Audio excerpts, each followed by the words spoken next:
contribution de la Ville, moi je pense que ça va être un projet qui va être au-delà de 4 millions.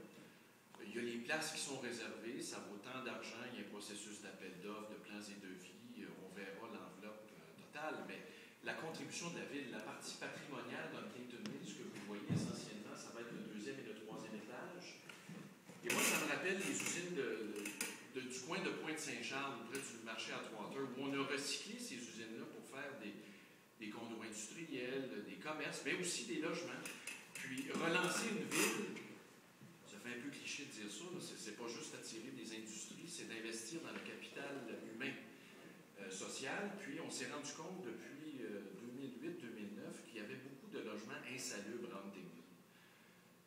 Si vous êtes de la région, vous l'avez vu, il y a de très hauts beaux coins, puis il y a des poches de pauvreté, de difficultés. Puis quand on a commencé à faire des inspections assez pointues, on s'est dit, c'est pas vrai, il n'y a pas des êtres humains qui vivent là-dedans. Tu n'enverrais même pas ton animal rester dans certains taudis. Alors, qu'est-ce qu'on fait? Est-ce qu'on endure ça, on se ferme les yeux, ou on démolit? Mais là, c'est beau démolir, mais tu ne peux pas parquer les gens Saint-Radeau, ça ne se fait pas. Il faut s'assurer qu'il y ait une alternative pour ces êtres humains-là, je pense que c'est ça. Alors, c'est tout.